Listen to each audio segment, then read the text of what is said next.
Hey everyone, Mah-Dry-Bread here. Pokemon Emerald with only one Shuckle was a pretty hard solo run. Let's follow that up with something really weird. Today's the day that we figure out, would I be able to beat Pokemon Red in French? So, right off the bat, I don't know French. Like, at all. I took 8 years of mandatory French in school, but like every other Canadian outside of French Canada, I retained none of it. I don't think this is gonna be horrible, though. If I grew up playing Fire Emblem games in Japanese, then surely I can play a game like Pokemon Red in French and make it work. Like, I literally grew up playing Pokemon Blue and Red over and over and over with the Dodrio speed thing on Pokemon Stadium. Surely I can figure this out even without knowing the language. Like always, I'm rating this script as I go through with the challenge, so all this part is being written before I've started. Everyone comment down below and guess if I can win or not. I mean, I'll win, but I'm probably gonna have a horrible time picking moves. Or identifying moves. Actually, a lot of things now that I think about it. Should be a fun one. Let's explain the rules. I have to use a French ROM. No glitches or exploits, no items in battle, only Pokeballs and items outside of combat are allowed. Also, if you enjoyed the video, be sure to like, subscribe, and ring the bell for more. Let's do this. God, how weird does it feel not saying the whole HM Pokemon part? No need for the randomizer this time, I just went ahead and picked Bulbasaur, or I guess it's called Bulbasaur in French. That name is actually awesome, and I might like it more than the English name. Hey, just a real quick thing that I'm noticing right off the bat, but check out the option menu. It's 3, 2, and 1 instead of listing the speeds. Maybe the French words just didn't fit very well. I guess 3 is probably the fastest, since that's where it would say fast in English. Also, some stuff seems to not be translated from English.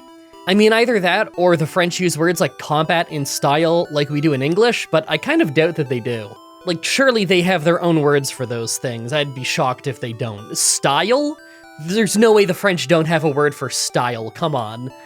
Also, normally I don't bother showing the first rival fight because it really doesn't matter if you win or lose, you progress anyway. But it's not every day that you have a chance to have your Bulbasaur use Charge on Salamesh. Haven't got a clue how you say that in French, but I'm sure I got at least one letter right. You gotta understand, 8 years of French class taught me that the whole second half of how a French word is spelled just doesn't matter. You can't possibly sound it out and have it sound anywhere close to what it's supposed to sound like in French. Sound it out hardly works in English, it just doesn't work in French. The first half of the word you can figure out, the second half of the word, you have to have just heard it before. Anyway, I like that Tackle is Charge, that's pretty easy to remember. Growl being... Ruggisement? Is completely lost on me. I'd have never guessed what that one is, if not for the animation and, you know, knowing what these Pokemon start with as moves. Alright, so while we go through Viridian Forest, I just want to say that if you're French, this video is going to be painful to watch. I could try and put on my best faux French accent. Maybe I would get a few words sounding good, but for the most part, it's just gonna sound like I'm mocking a French person, and that's not really my intention.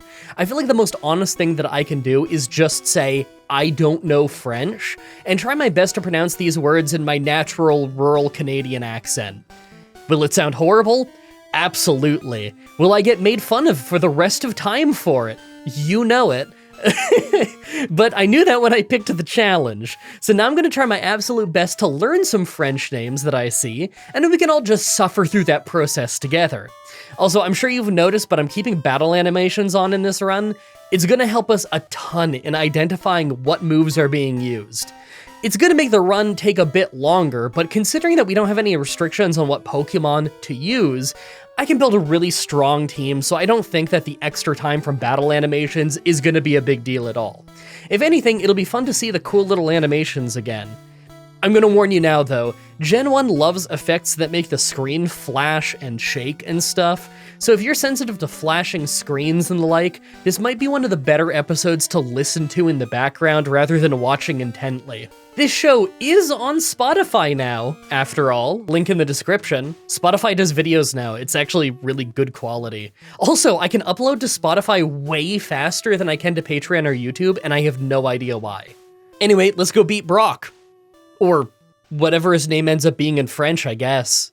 By the way, I kind of thought that not knowing French was gonna make telling items apart really difficult, but so far it's been a breeze. I don't know if that's gonna last very long, though. All right, time for Gym Leader Pierre. I wonder why they went with that name. Maybe some French watchers can tell me about a pun that goes over my head. Anyway, we have Vine Whip now, so this is really easy. Although I have no idea how to pronounce it. The Leech Seed name is pretty cool, though. Vampigrain. That's another name that I think might be better than the English one. Also, Geodude's name is Rakayu, and it just makes me think of that terrible kids cartoon that was on when I was a kid. I think hating Caillou became a meme at some point, so you might know about it, but it was on air here in Canada, and it's so much worse than you could imagine.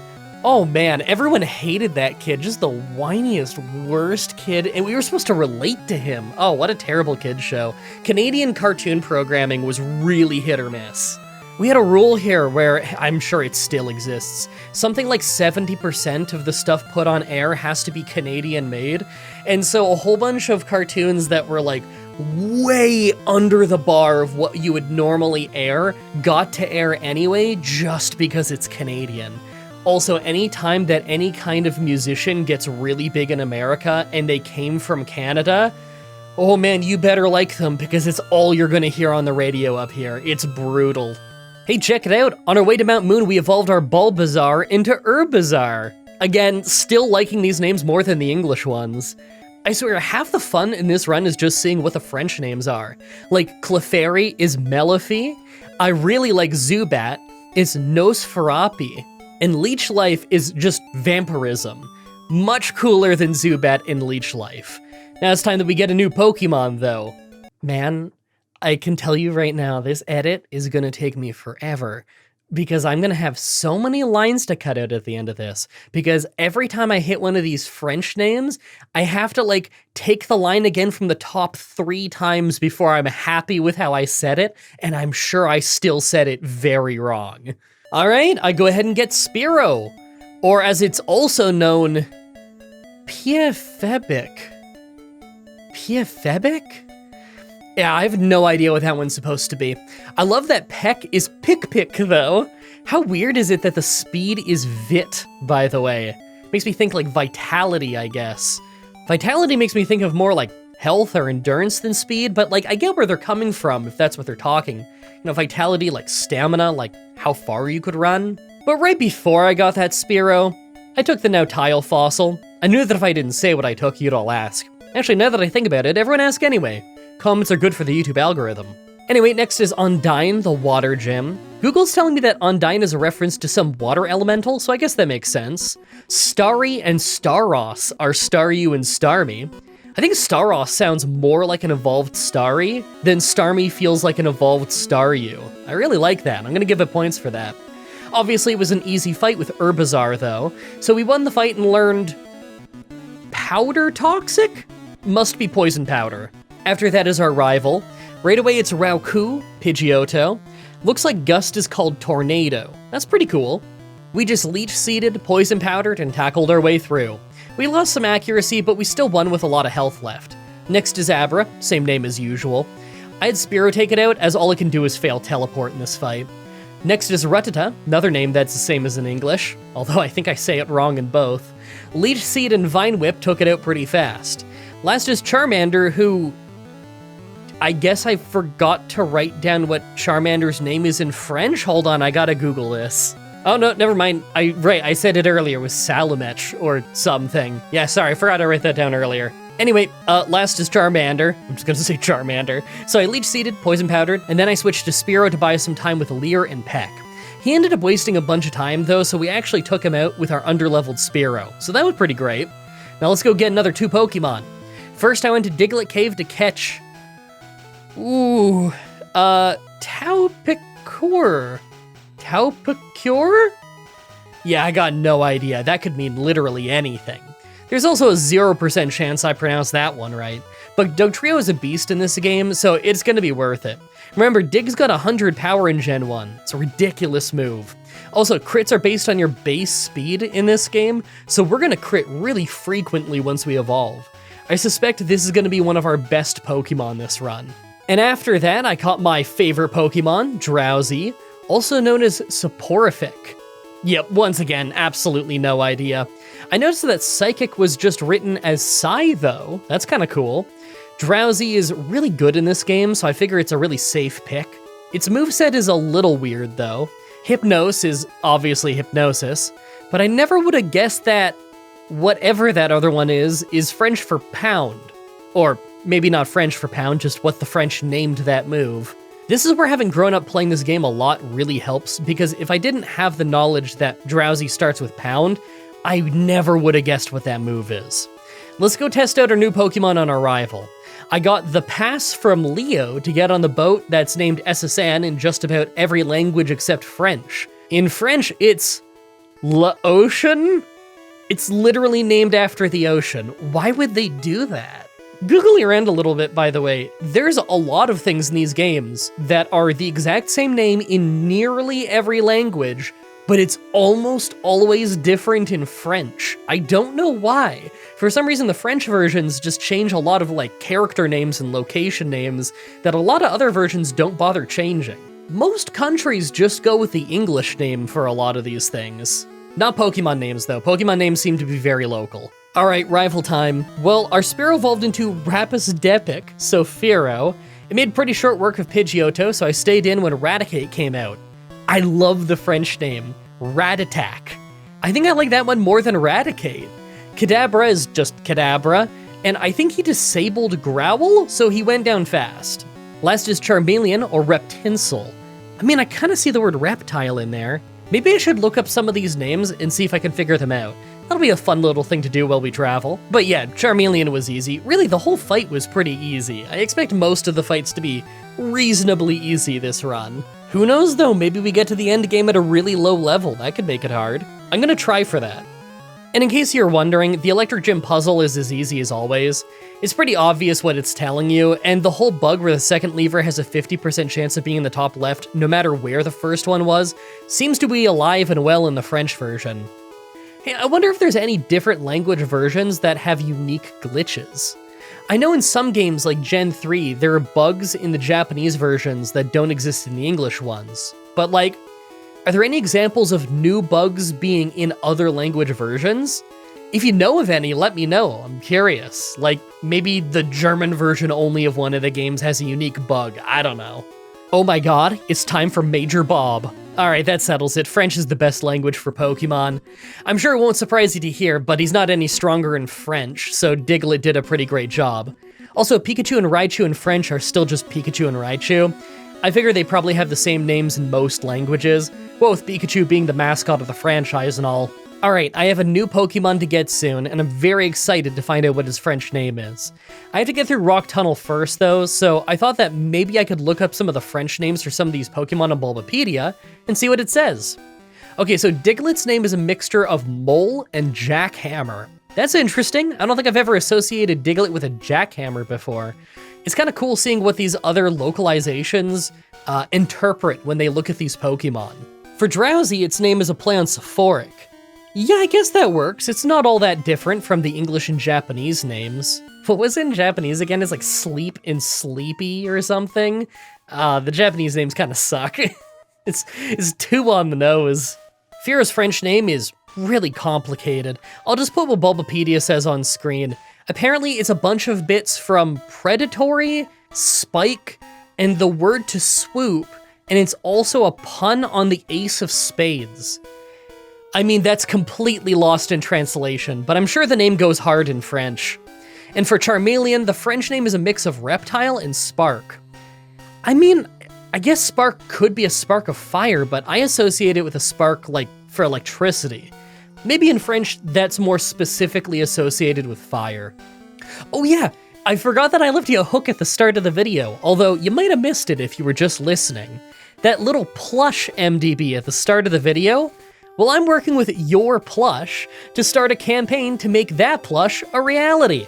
I call him MDP, Mah-Dry Plush. Check it out at the top of the description. I'll have like a pinned comment as well. We've got a campaign going right now. You can reserve one for $2, and the campaign's going to be going for 2 weeks starting today, August 22nd, 2026. So it's $2 to reserve that plush, and if at least 200 people reserve a plush, then you're going to get charged the remainder of the grand total $30 price, and you'll be sent a plush. Shipping is around $9 to $12 on average, but it's going to tell you at the checkout, and they ship worldwide. Plus, if we reach that 200 gold, then the plush is going to be available for an additional 30 days as a regular pre-order on top of that. Delivery usually takes 1 to 3 months after the campaign ends, and you'll be getting email updates throughout the production and shipping process. If we don't reach the 200 reservation goal, then don't worry about it. You get a full refund of your money, the $2 you spent to reserve it. So if for whatever insane reason you're dying to have a plushie of your favorite mediocre Pokemon player and all-time best Nancy Drew Let's player, a plushie based on an artist rendition of me when I was like 24 years old, but then later updated to have my hair cut from when I was like 27 years old, and I'm now 33, well, you can make that happen. Check out the link at the top of the description or in the pinned comment. Let's make this thing happen. Never thought this would happen before, but the company contacted me and I looked at it and man, that actually looks like a really good plushie. That's really cool. Apparently it's made of bamboo. How cool is that? I didn't know you could make a plushie with bamboo. I had no idea. And if we don't reach the 200 goal, then you get to make fun of me for the rest of my natural life. For that time that I pushed a plushie and we didn't even get 200 people to slap down $2. It'll be like the banner of my Wikitubia page. It's just making fun of me for that. All right, let's get back to the run. Right, new Pokemon, it's Eevee. We got a free one in Celadon City. Its French name is Evoli, so I guess a play on the whole evolve motif. Man, I always forgot how freaky it looks in Gen 1. Would you look at this thing? Anyway, let's just evolve it right away. I don't care about any of Eevee's level up moves. All we'd miss out on is Bite and Takedown, so I may as well just go to the store and buy the stone to evolve it. And what did I pick? Which one of these Pierres do you think is the Thunder one? Oh, wait a minute. Is Pierre French for stone? Is this why Brock is called Pierre? I think I just accidentally learned some French. Fun fact, all French I've learned in my life has been against my will. Well, I picked Voltali, of course. Sounds like a Russian YouTuber or something. It's just a great Pokemon, and we need the type coverage. It's also one of the fastest Pokemon in the game, and that means we got a second crit machine on the team. I'm gonna teach it Thunderbolt with that TM we got from Bob, and we're gonna mop up the local major fights. Man, I didn't remember the front sprite being this weird looking. Whatever, it's still a great Pokemon. So I decided to go straight to the Pokemon Tower rival fight, and it was really easy. We just stomped his whole team despite being about the same level as him. I think what struck me the most in this fight is just that I feel like I'm playing on set instead of Switch, because so often it says what Pokemon is coming out next, and I've just got no clue what it is. Execute's name straight up looks like gibberish to me, probably because it's all in caps lock. Also, Water Onyx's name is so lame. Onyx is still Onyx in French. Water Onyx should be Water Onyx in French. What's water in French? Ooh. Alright. I guess Water Onyx doesn't really translate that well. After that is the Grass Gym. Looks like she's still called Erica. Her team is super easy though. Furo has Fly now, so we demolish her whole team. Empiflor, Saquidenu, and Rafflesia.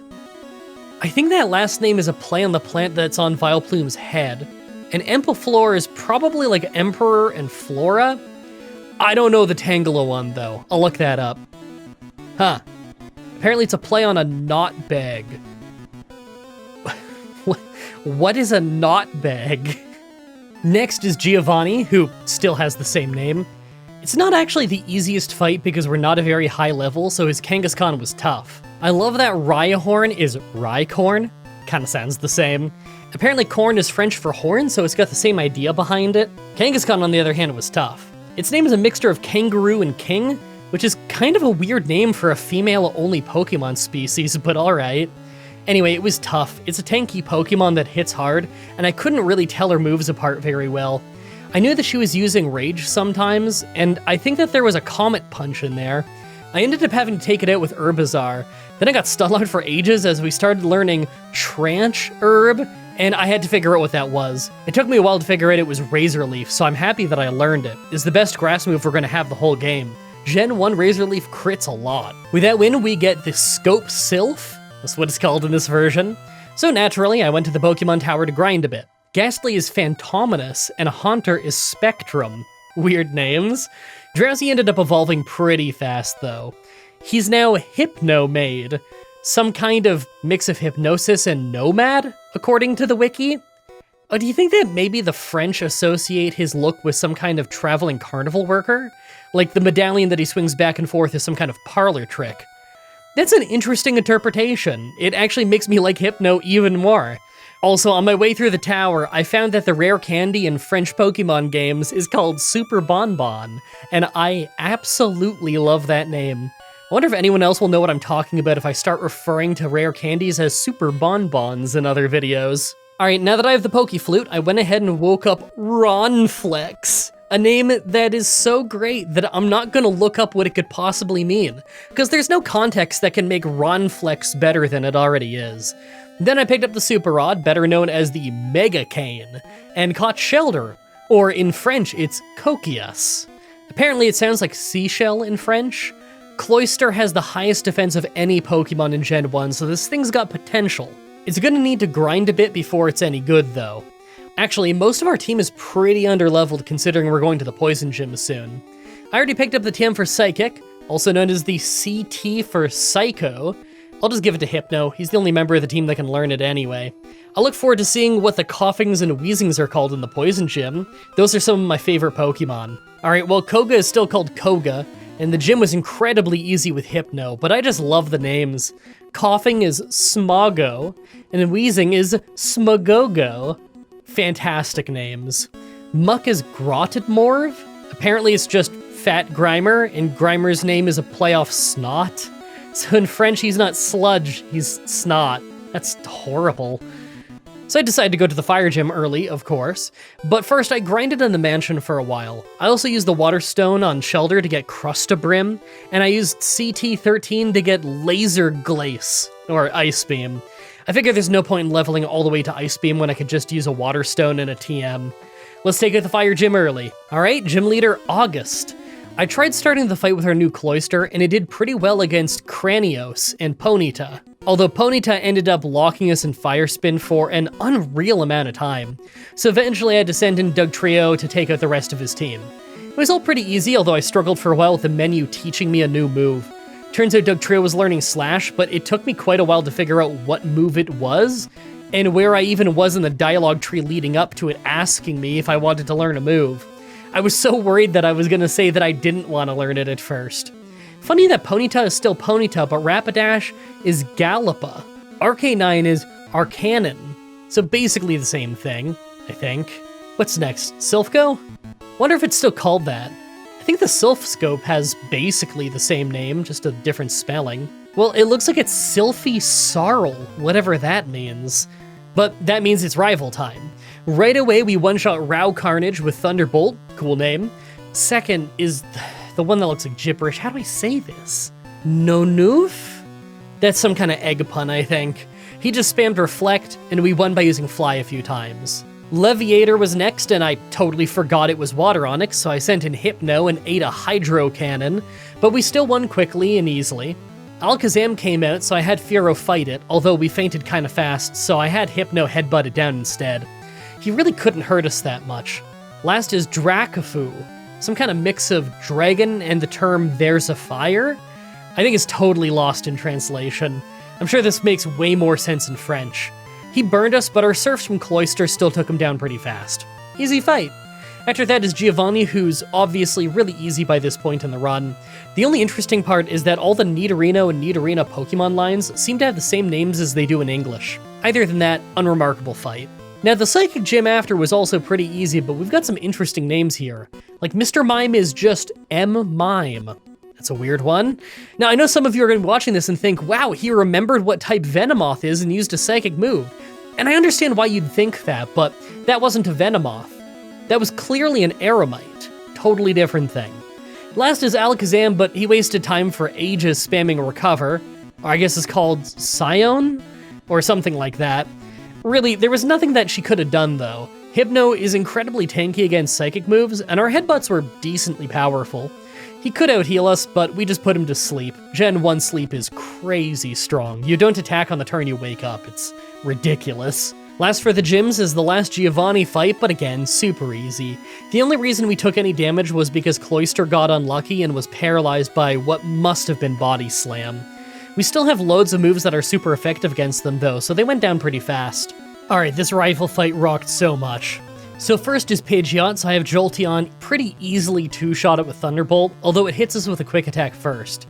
I love that I'm recognizing a lot of the move names now. Having the move animations on is so helpful for piecing it together.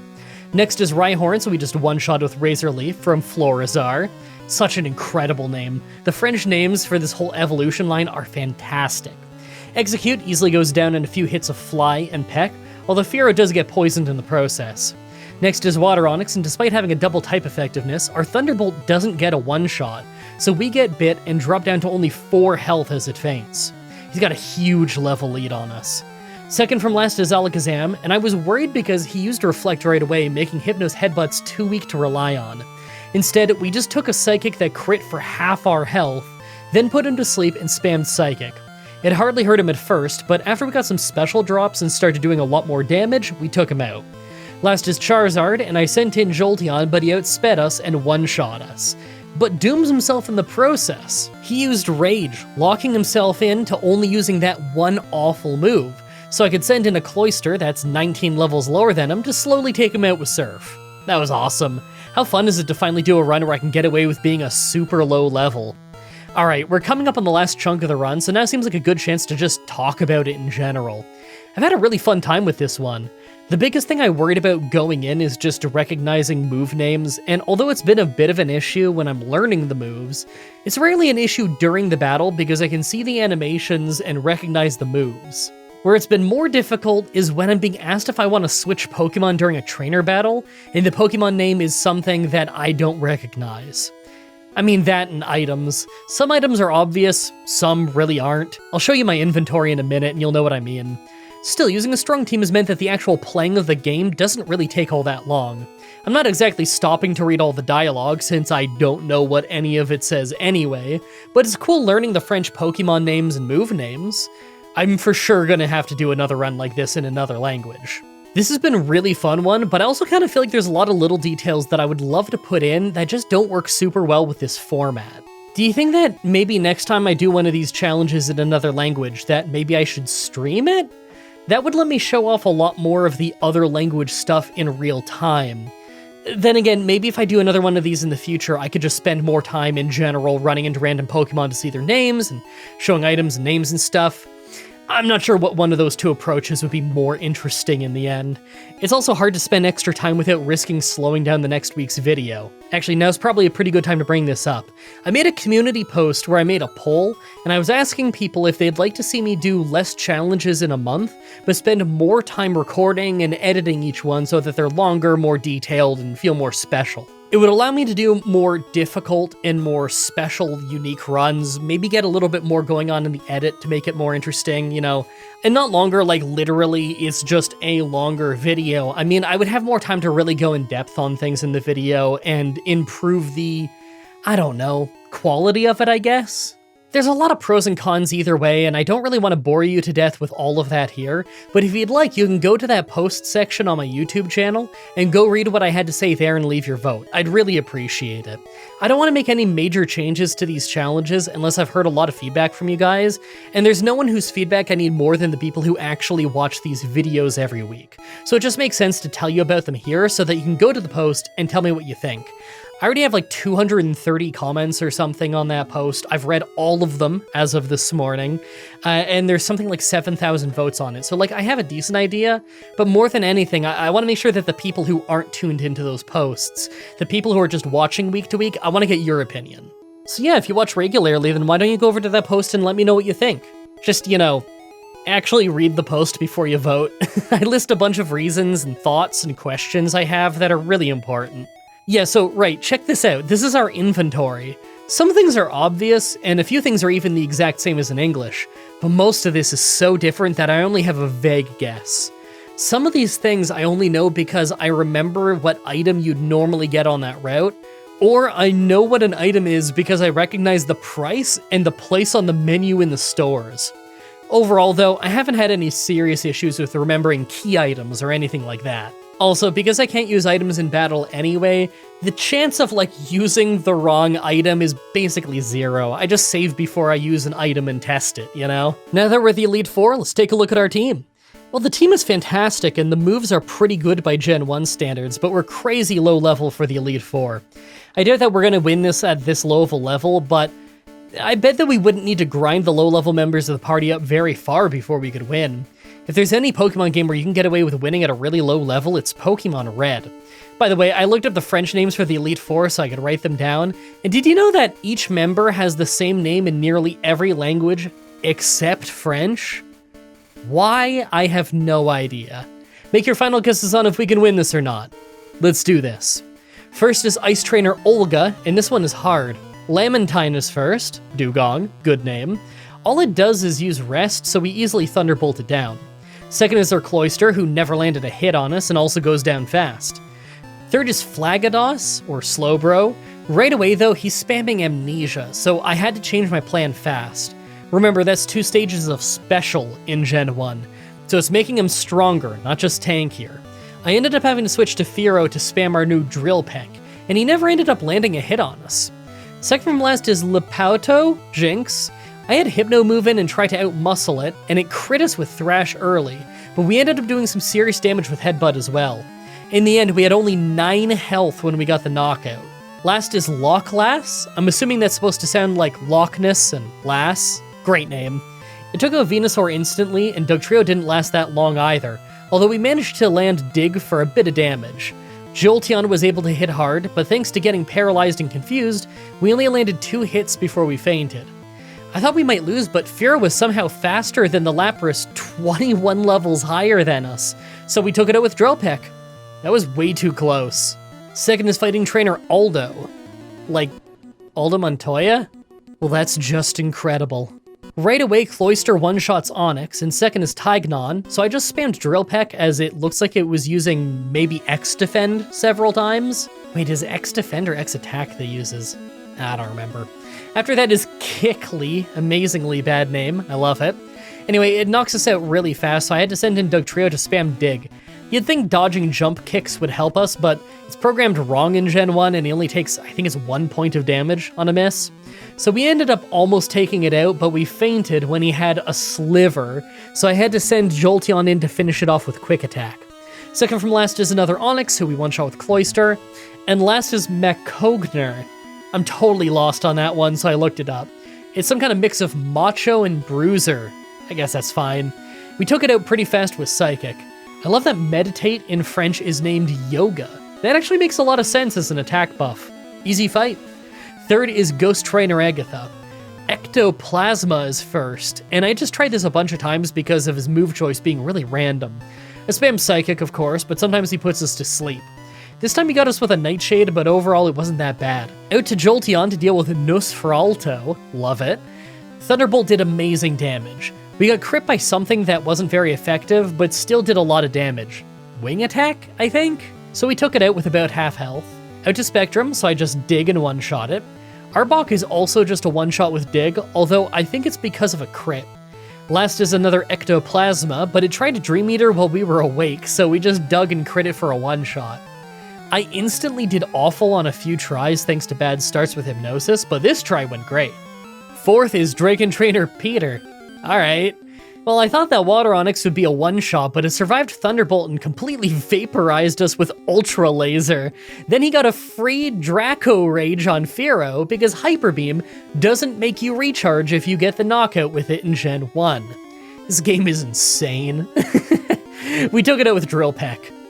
Now next are the 2 Draco, but you know how this is gonna go. I send in Florizar, and it's weak to Psychic, so Lance just spams, I think Agility is called Hate? That's weird. Anyway, it just spams that for ages, so we just take them both down. Patera is next, so I have Cloyster spam Ice Beam on it. He keeps using Supersonic for some reason, so I guess he figured that direct attacks would be too weak. Well, he went down because of that. Last is Dracolos. Cool name. I think it's like Dragon Colossus by the looks of it. I kept going for Ice Beam, but we were hitting ourselves in confusion. He easily could have finished us off, but he just kept wasting time with Agility and Barrier, so we ended up actually taking him out without having to switch back to Florizar. What a weird Dragonite fight.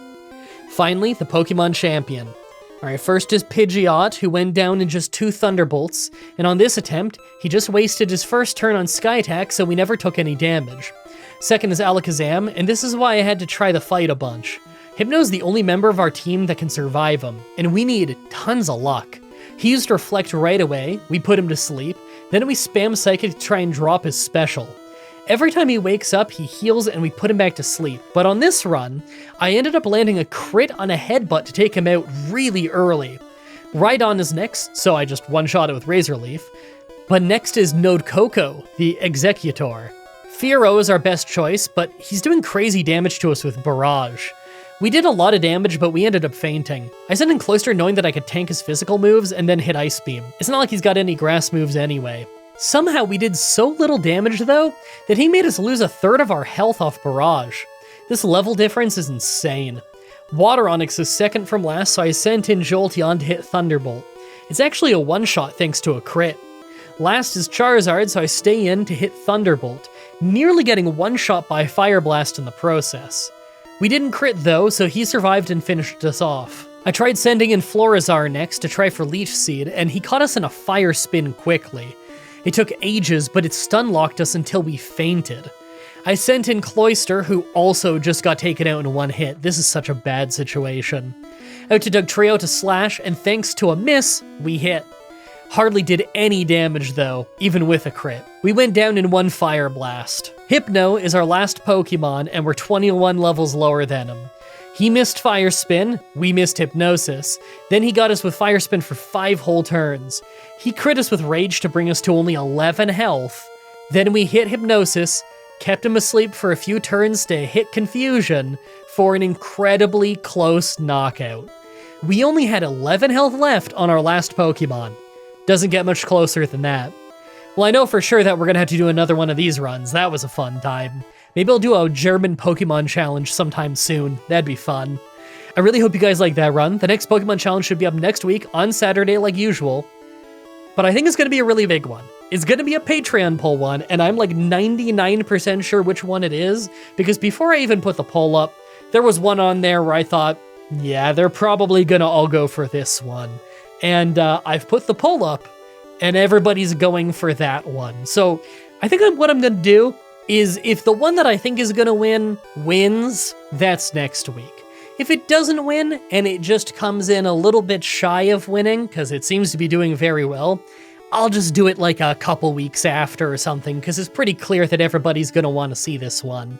I will announce it though, just because I don't know if it'll happen next week or in a few weeks, but you can get hyped for it. It's gonna be my first challenge in Pokemon Mystery Dungeon, making it my first challenge in a Pokemon spin-off game. I'm really looking forward to it. As always, I'm looking at your suggestions in the comments, in the challenge request section of my Discord channel, and on Twitter. Subscribe, ring the bell, stay tuned. Outro time? Man, I didn't know if I was going to be able to get this voiceover done today. You remember the last week's episode where I said, like, I'm going to try and record a voiceover tomorrow? Well, I guess I pulled it off. The real question is, can I get this whole thing edited tonight? Probably not. I feel like this is probably going to be uploading like overnight and Tuesday morning kind of thing. But I can get it up real early for the YouTube members and the patrons because I did this voiceover and I will be doing this edit very, very early in the week. And it's because I'm making sure that like if I wake up tomorrow and the Pokemon Mystery Dungeon thing is killing it in the poll, I need to make sure that I've got a little bit of buffer space here, because you guys already know when I do my first challenge in a new game, I like to make it a really long one where I go into detail and I kind of go into the plot and stuff, and I really walk you through the game in case it's one that you haven't played yet, so that you can enjoy that, and then in future runs in that game, I can skip over the bits that don't matter as much, and you already know what they are, so, you know, it's just catching everyone up to speed even if you haven't played that individual game. I think that's extra important in this one, because, yeah, I know some of you are going to have watched my Let's Play of the game from several years back. That was like 6 or 7 years ago. It's not the meme. It's an accident. It's just how life works. Anyway, so I think that I really need to put a lot of time into that one to make sure that it comes out the way I want it to, you know? Gotta put like a lot of effort into that one, and I'm pretty excited for it. So I do hope people pick that one, but if they don't, it's doing so well in the poll that like I can just do it a few weeks later. It doesn't matter. Obviously, people want to see it. So if it doesn't win the poll, I'll just do it a little bit later. It's fine. Anyway, $50 supporter shoutout here. Thank you so much, Jacob Busby, Javid Kosara, Grayson Fitz, Tara Luis, Dark Soul, Young Smoky VP, Gabriel Thornton, Hernandez Punchdick, and the -1 for your continued support. You very much help keep this show running. Oh yeah, and go check out that plushie page if you want to. It's even if you're watching this on the YouTube members thing and it's not August 22nd yet, so the campaign hasn't started, you can still go to the page and hit like a little reminder button, and I think it just sends you an email once the campaign is started so that you can put in your reservation if you would like to. Don't feel obligated, but like obviously I appreciate it, and it'd be really, really cool if we do actually past the 200 mark and make this plushie a reality. It was just, I got a cold email one day from Your Plush and they showed me the concept art and I looked at it and I was like, man, that's actually really, really cool. And I talked with them a little bit and yeah, the campaign seems like a good idea. I like how they do it. I like how they give me total and complete freedom on how I promote it. There's no script, there's no nothing. They're not telling me what to say. They just give me whatever info I ask for and I go ahead and I do my thing. And I think that's really, really cool. So I've really enjoyed working with them through this whole thing. I hope this whole thing works out in the end. I hope the plushies get made, and if it doesn't, it'll be a funny story. Thank you everybody so much for watching, and until next time, have a nice day.